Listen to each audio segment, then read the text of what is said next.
तो आज हम बात करेंगे बेटा टाइप्स ऑफ ऑपरेटिंग सिस्टम के बारे में। हमने कल देखा था कि ऑपरेटिंग सिस्टम है क्या, ऑपरेटिंग सिस्टम का यूजर व्यू क्या है, ऑपरेटिंग सिस्टम का सिस्टम व्यू क्या है, ये सारी चीजें हमने देखा था। ऑपरेटिंग सिस्टम बिहेव कैसे करता है। तो आज हम डिस्कस करेंगे कि ऑपरेटिंग सिस्टम कितने टाइप के होते हैं। ठीक है, तो टाइप्स ऑफ ऑपरेटिंग सिस्टम की हम बात करते हैं।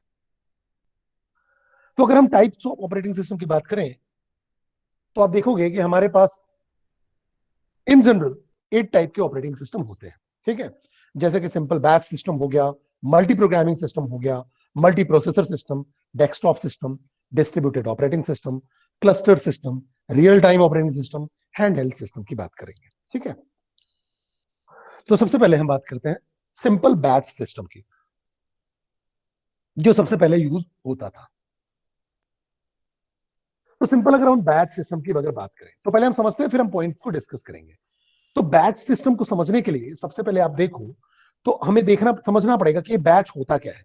तो बैच से ही अगर आपको नाम अगर समझ में आए, अगर अपन बैच की बात करें, बैच से ही अगर हम नाम को समझें तो बैच का सिंपल मतलब हुआ कि आप क्या कर रहे हो, बैच के फॉर्म में जॉब्स को डिवाइड कर ले रहे हो। ठीक है, मतलब अगर हम बोले तो जो भी जॉब सिमिलर नीड्स वाले हैं, समझो मेरी बात को, jobs with similar needs are batch together and execute through the processor as a group. मतलब आप क्या कर रहे हो, जो भी आपके पास सिमिलर नीड वाले आगे आपके पास कहना चाहिए, जैसे मान लो आपने क्या किया, आपके पास मान लो टोटल 8 जॉब्स हैं, सपोज करो टोटल 8 जॉब्स हैं।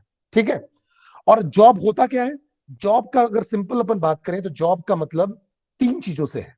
जॉब का मतलब हुआ प्रोग्राम, समझना अच्छे से, जॉब का मतलब हुआ प्रोग्राम। दूसरा कंपोनेंट जॉब का हुआ इनपुट आउटपुट डेटा, और तीसरा कंपोनेंट अगर हम बात करें तो कंट्रोल इंस्ट्रक्शन।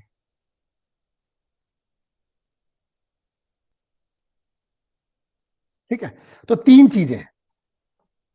जॉब जो होता है वो 3 चीजों से मिलकर बना होता है। पहला प्रोग्राम, दूसरा हुआ इनपुट आउटपुट डेटा, और तीसरा हुआ कंट्रोल इंस्ट्रक्शन। ठीक है, तो जब 1960s की हम अगर बात करें तो 1960s में होता क्या था कि जैसे कि सिमिलर काइंड ऑफ जॉब्स आपके आते गए, सिमिलर काइंड ऑफ जॉब के बेस में आप क्या करते थे, बैच बनाते थे। मतलब अगर समझ लो, अब हमने ये समझ लिया कि जॉब का मतलब क्या हुआ, job is consist of 3 things, program, input output data, और कंट्रोल इंस्ट्रक्शन।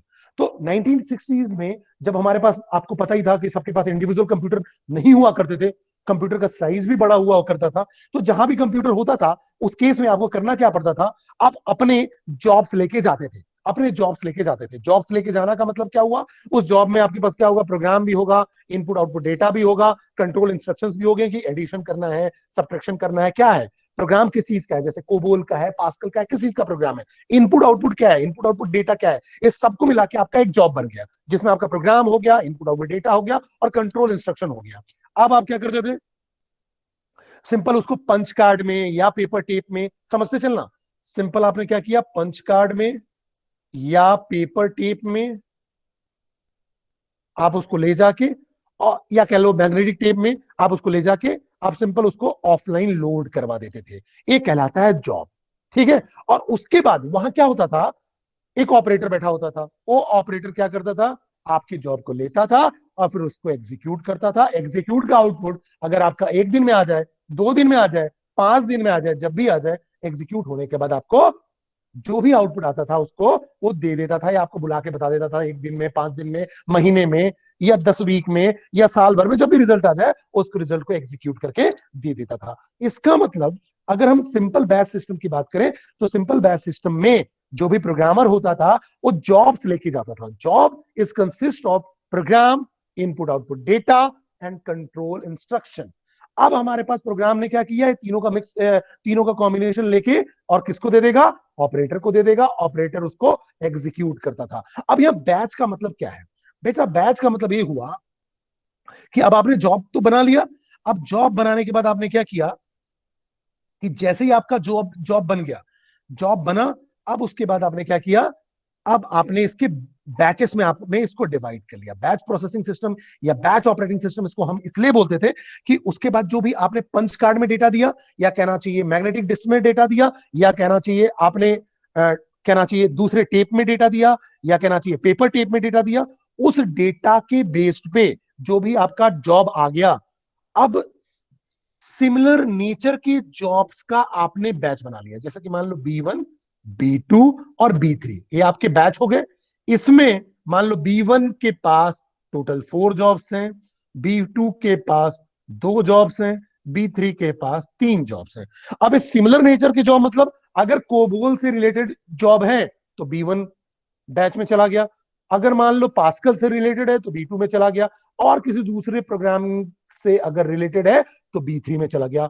इसका मतलब क्या हुआ, बैच जो आप बना रहे हो वो सिमिलर जॉब या सिमिलर नेचर ऑफ जॉब के बेस बना रहे हो। पहले जॉब आया आपका, जॉब में क्या है, प्रोग्राम है, इंस्ट्रक्शंस है, ठीक है, ये अभी अपन ने बात की कि जॉब में आपके पास प्रोग्राम होगा और साथ में इंस्ट्रक्शन भी होंगे कि एडिशन परफॉर्म करना है, सब्ट्रैक्शन परफॉर्म करना है, करना क्या है, ठीक है, साथ में इनपुट आउटपुट डेटा भी होगा। अब उनके नेचर के बेस्ड पे, उनकी सिमिलैरिटीज के बेस पे, अगर उनकी प्रोग्रामिंग के नेचर के बेस पे आपने उसको बैचेस में डिवाइड कर दिया और फिर बैच वाइज उसको आप प्रोसेस करते थे। अब बैच वाइज आप प्रोसेस नहीं करते थे, जो ऑपरेटर होता था वो उसको हैंडल करता था और प्रोसेस करता था। अब करेगा क्या, अब सपोज दैट, अब मान लो जो B1 बैच है, अब देखना ये बड़ा ही टाइम कंज्यूमिंग क्यों होता था, ये जो B1 बैच है, अब मैं समझूंगा कि मेरे पास B1 बैच है। अब जो B1 बैच को क्या करेगा, जो ऑपरेटर होगा वो सीपीयू को दे देगा, ठीक है, समझना मेरी बात को, सेंट्रल प्रोसेसिंग यूनिट को, सीपीयू को दे दिया बैच, ठीक है। अब सीपीयू क्या करेगा, इसको एग्जीक्यूट करेगा। अब जब एग्जीक्यूट करने की बारी आई तो उसको पता चला कि इसको इनपुट आउटपुट डिवाइस भी चाहिए। मतलब सीपीयू को जब जॉब दिया गया, अगर कोई जॉब परफॉर्म करने के लिए दिया गया, तो उसने बोला कि इसको प्रोसेस करने के लिए मुझे क्या करना है, इनपुट आउटपुट डिवाइस की जरूरत है। अब जब वो इनपुट आउटपुट डिवाइस की जरूरत है, कोई पेरीफेरल्स की जरूरत है, तो जब वो पेरीफेरल्स की जरूरत पड़ेगी तो पेरीफेरल्स के पास जाएगा या इनपुट आउटपुट डिवाइस के लिए जाएगा। तब तक जो हमारा सीपीयू है वो आइडल सिट बैठा रहेगा, वो आइडल रहेगा, ठीक है, वो तब तक आइडल रहेगा। क्यों, क्योंकि इसके पास कोई बैच ही नहीं होगा। क्योंकि जब हमने जो भी बैच इसको प्रोसेस करने के लिए दिया, जो भी बैच हमने प्रोसेस करने के लिए दिया, वो बैच प्रोसेस हो गया, और प्रोसेस करने के बाद, प्रोसेस करने के समय ही क्या हुआ, उसको क्या पता चला कि इसको इनपुट आउटपुट भी चाहिए, पेरिफेरल्स की जरूरत है। तो क्या किया, ये पेरिफेरल्स जिसकी भी जरूरत थी पेरिफेरल्स के लिए चला गया, ठीक है। तो यहां नेक्स्ट जॉब तब तक नहीं आएगा जब तक कि एक जॉब कंप्लीट नहीं होगा, ध्यान रखना। अब रिजल्ट में 1 दिन लगे, 1 वीक लगे, 2 महीने लगे, कुछ भी लग सकता है, ठीक है। तो अगर अपन देखा जाए तो यहाँ टाइम तो हमारा ज्यादा लग रहा है, बहुत ज्यादा टाइम लग रहा है, क्योंकि एक आपका बैच प्रोसेस हो रहा है और पता चला वो बैच आपका प्रोसेस हुआ, उसको फिर इनपुट आउटपुट डिवाइस या पेरिफेरल्स की जरूरत है, तो पेरिफेरल्स के लिए चला गया। तब तक आपका सीपीयू फ्री था, लेकिन सीपीयू आपका आइडल बैठा रहेगा, वेट करता रहेगा कि जब जाके इनपुट आउटपुट की प्रोसेसिंग कंप्लीट हो जाए तो फिर से मैं इसकी प्रोसेसिंग कर पाऊं। ध्यान रखना, एक कंप्लीट फिनोमिना जो होता है आपके बैच ऑपरेटिंग सिस्टम में होता है, इसको हम बोलते हैं बैच ऑपरेटिंग सिस्टम। ये जो आपका फिनोमिना है, ये आपका पूरा का पूरा टास्क जो है वो बैच ऑपरेटिंग सिस्टम का टास्क है, ठीक है। तो हमने देखा कि जो भी हमने यहां जॉब दिया, ठीक है, अब वो जो भी हमारा जॉब होगा वो क्या हो रहा है, सिंपल बैच के टर्म में डिवाइड हो रहा है, और बैच फिर क्या होता है, सीपीयू के पास जाता है प्रोसेस के लिए। अब सीपीयू जब तक उसको प्रोसेस नहीं कर लेता है, अब प्रोसेस करने में जितने भी टाइम लगे, क्योंकि उसको मान लो इनपुट आउटपुट चाहिए, उस कहना चाहिए बैच को इनपुट आउटपुट या पेरीफेरल फेरल डिवाइसेस चाहिए, वो सारी प्रोसेसिंग होने तक सीपीयू बैठा रहेगा, आइडल बैठा रहेगा, भले ही वो प्रोसेस कर रहा हो या नहीं कर रहा हो, ठीक है। तो अगर हम देखें तो हमारे पास कुछ ऐसा फिनोमेना हुआ, इसमें आपके पास हो क्या रहा है, आपके पास देखो, तो आपने क्या किया, आपने, ये आपका सीपीयू हो गया। अब सीपीयू आपका क्या है, आइडल बैठा हुआ है, और यहां पास हमने क्या कर लिया, मेन मेमोरी, ये आपका मेन मेमोरी हो गया, ठीक है। अब आपने जो भी प्रोसेसिंग करनी है ये सीपीयू से प्रोसेसिंग होगी, और उसको जो भी इनपुट आउटपुट डिवाइस चाहिए वो इनपुट आउटपुट डिवाइस यहां से उसको मिल जाएगा, ठीक है। अब क्या हुआ, इसी में थोड़ी सी एक चेंजेस हुई जिसको हम बोलते हैं स्पूलिंग। पहले मैं आपको स्पूलिंग बताऊं, ठीक है। स्पूलिंग का मतलब क्या होता है कि अगर हम देखें तो स्पूलिंग में क्या हुआ, स्पूलिंग में एडवांटेज क्या हुआ कि इसमें एक एक्सटर्नल डिस्क आ गया। मतलब अब आपको जो बैच प्रोसेस करना है वो डायरेक्टली आपको सीपीयू में नहीं करना, ठीक है, डायरेक्टली आपको सीपीयू से इंटरेक्ट होने की जरूरत नहीं है। अब आप क्या करोगे, इससे इंटरेक्शन बंद करके आप क्या करोगे, ये जो आपका अलग से डिस्क है, ठीक है, ये जो आपका डिस्क है, डिस्क मान लो आपका, सिंपल सी बात है, अगर अपन बात करें आज के टर्म में तो सिंपल मैग्नेटिक टेप की बात कर लें या मैग्नेटिक डिस्क की बात कर लें, जहां आप कोई चीज को स्टोर कर सकते हो। तो यहां से आपने क्या कर दिया, सिंपल जो भी इनपुट करना था आपने डिस्क में किया। अब जो आपने डिस्क में इनपुट किया वो डायरेक्टली अब आपका यहां मेन मेमोरी में ट्रांसफर होगा, और मेन मेमोरी प्लस सीपीयू मिलके इसको क्या करेंगे, प्रोसेस करेंगे, ठीक है। और उसके बेस पे आपका आउटपुट आएगा, जो आउटपुट आएगा वो भी आपका डिस्क में आएगा। तो इससे क्या हो गया ना, थोड़ा सा ये फास्टर हो गया, क्योंकि अब जो इंटरेक्शन है वो डायरेक्टली सीपीयू में ना होके आपका अलग से एक्सटर्नल, कहना चाहिए, डिस्क में हो रहा है। तो इनपुट जो आप करोगे एक्सटर्नल डिस्क में करोगे, फिर एक्सटर्नल डिस्क के बाद वो क्या होगा, प्रोसेस होगा सीपीयू प्लस मेन मेमोरी के साथ, और फिर बाद में आपका जो आउटपुट आएगा वो भी आपका डिस्क में आ जाएगा। इसी फिनोमिना को हम सिंपल क्या बोलते हैं, स्पूलिंग बोलते हैं। तो स्पूलिंग का मतलब साइमल्टेनियस पेरिफेरल ऑपरेशन ऑनलाइन, ठीक है। तो स्पूलिंग का मतलब सिंपल से है साइमल्टेनियस पेरिफेरल ऑपरेशन ऑनलाइन। तो अगर आप देखो, जैसे हमने यहां बात कर रहे थे, यहां हमारे पास मेमोरी या जो भी हम सीपीयू की बात कर रहे थे, तो हमारा यहाँ एक्सटर्नल डिस्क लग गया। तो spooling refers to putting data of various input output job in a buffer. वो बफर किसकी बात कर रहे हैं, उस पर्टिकुलर डिस्क की बात कर रहे हैं। This buffer is a special area in memory और हार्ड डिस्क भी हम बोल सकते हैं, which is accessible to input output devices. तो जो इनपुट आउटपुट होगा वो आपका डायरेक्टली, आपका जो कहना चाहिए कम्युनिकेशन होगा, वो आपका डायरेक्टली उस पर्टिकुलर सीपीयू से ना होके आपका कम्युनिकेशन किससे हो रहा है, हार्ड डिस्क से हो रहा है या उस बफर से हो रहा है। और जब आउटपुट आएगा तो भी डायरेक्टली आपको ना मिलते हुए उस पर्टिकुलर बफर में होगा, तो स्पीड थोड़ा सा फास्ट हो गया।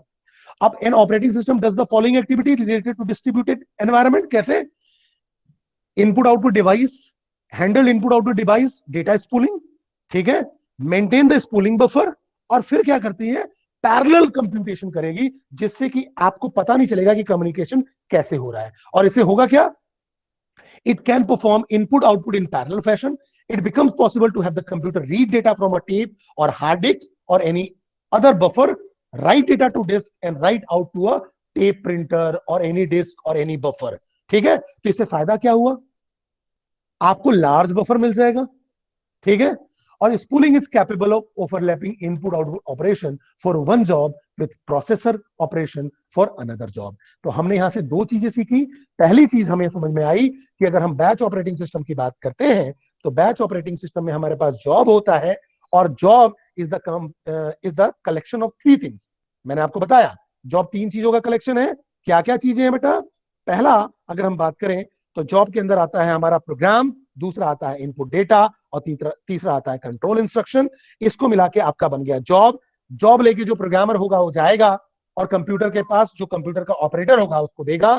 अब जो कंप्यूटर का ऑपरेटर होगा रिलेटेड जॉब को मिला के बैच बनाएंगे, डिफरेंट बैच बनाएंगे। जैसे कोबोल से रिलेटेड जॉब है तो उसका एक बैच बन गया, पास्कल से रिलेटेड जॉब का एक अलग से बैच बन गया, ऐसे करके डिफरेंट जॉब के बेस में अलग अलग बैच बन गए। अब होगा क्या, जब बैच बन गए उस बैच को प्रोसेस किया जाएगा सीपीयू को, ठीक है। जब बैच को सीपीयू से प्रोसेस किया जाएगा, मैंने जैसा बताया आपको, तो बैच जब सीपीयू से प्रोसेस होगा, ठीक है, तो बैच अब आपका B1 एक बार में एक ही बैच प्रोसेस होगा, एक बार में एक ही को सीपीयू मिलेगा। अब अगर मान लो उसको इनपुट आउटपुट डिवाइसेस चाहिए, कोई पेरिफेरल चाहिए, तो सीपीयू तब तक वेट करेगा। क्यों, क्योंकि वो एक बार में एक ही बैच को फिनिश करेगा। तो सबसे मेजर जो प्रॉब्लम थी इसमें, वो सीपीयू आपका आइडियल रहता है, ठीक है। फिर इसमें एक स्पूलिंग का कंसेप्ट जोड़ दिया गया कि आप अलग से एक्सटर्नल डिस्क जोड़ सकते हो, अलग से एक्सटर्नल बफर जोड़ सकते हो, अलग से एक मेमोरी एरिया जोड़ सकते हो, जहां आप क्या करोगे, इस बैच को डायरेक्टली सीपीयू से प्रोसेस ना करके आप उसको क्या करोगे, डिस्क से प्रोसेस करोगे। तो आपका जो कहना चाहिए, आपको एक लार्जर एरिया मिल जाएगा, थोड़ी स्पीड बढ़ जाएगी, ठीक है। इनपुट आउटपुट के लिए ओवरलैपिंग कैपेसिटी मिल जाएगी आपको। तो इनपुट आपका डिस्क में, आउटपुट भी आपका डिस्क से होगा, और फिर आपको सीपीयू और मेमोरी मिलेगी।